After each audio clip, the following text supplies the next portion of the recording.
Hi, Logan here from Kite. So நிஃப்டியோட preview review பார்க்கலாம். நம்ம டெய்லி பேசிஸ்லேயோ ரெகுலர் பேசிஸ்லேயோ கொடுக்கறது இல்லை.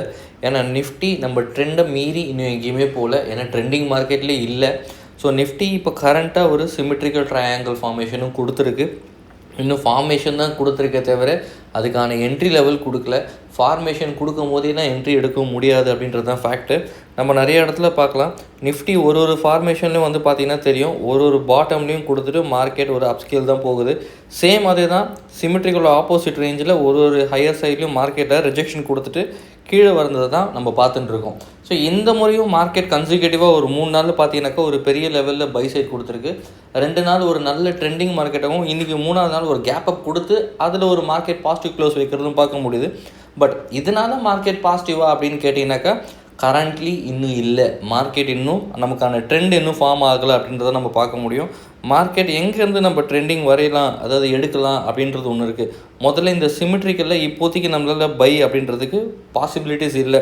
மார்க்கெட் நான் சொல்கிற மாதிரி தான் நடக்கிறதுக்கு நிறைய வாய்ப்புகள் இருக்குது. அகெயின் மார்க்கெட் இந்த ஜோன் வரைக்கும் போயிட்டு இங்கேருந்து மார்க்கெட் இங்கே கீழே வந்தால் மட்டும்தான் ஒரு டிசிஷன் எடுக்க முடியும்.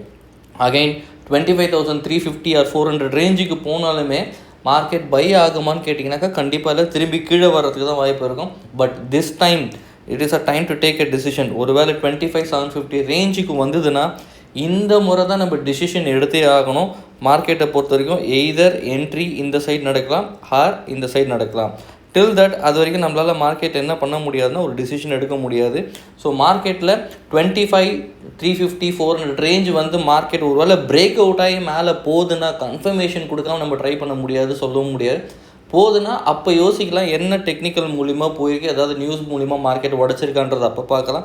இப்போதைக்கு சினாரியோ மார்க்கெட் இங்கேருந்து மேலே போகிற மார்க்கெட் 25,350 வரைக்கும் மார்க்கெட் மேக்ஸிமம் மேலே போகலாம் ஆர் 400. அங்கேருந்து மார்க்கெட் திரும்பி 24,750 தான் வந்தாகணும். But that is a crucial area. ஏன்னா லோவர் சைடு உடச்சதுன்னா மார்க்கெட் இது வரைக்கும் புல் பேக்காக இருந்தது, மார்க்கெட் கரெக்ஷனை தாண்டி பேரிஷ் போகிறதுக்கு வாய்ப்பும் நடக்கலாம். ஒருவேளை அப்பர் சைட் பிரேக் அவுட் ஆகிட்டு, ஏன்னா அப்பர் சைடு பிரேக் அவுட்னா ஃபைனல் கன்ஃபர்மேஷன், இந்த ஜோனை உடைக்க மறுபடியும் மார்க்கெட் மேலே போக ஆரம்பிச்சதுனாக்கா that is a right time for good buy. நிஃப்டியில் ஒரு லாங் போகிறவங்க, கால் எடுக்கிறவங்க, ஸ்டாக்ஸ் வாங்குறவங்க இதுக்கப்புறம் தான் டிசிஷன் எடுக்கும்.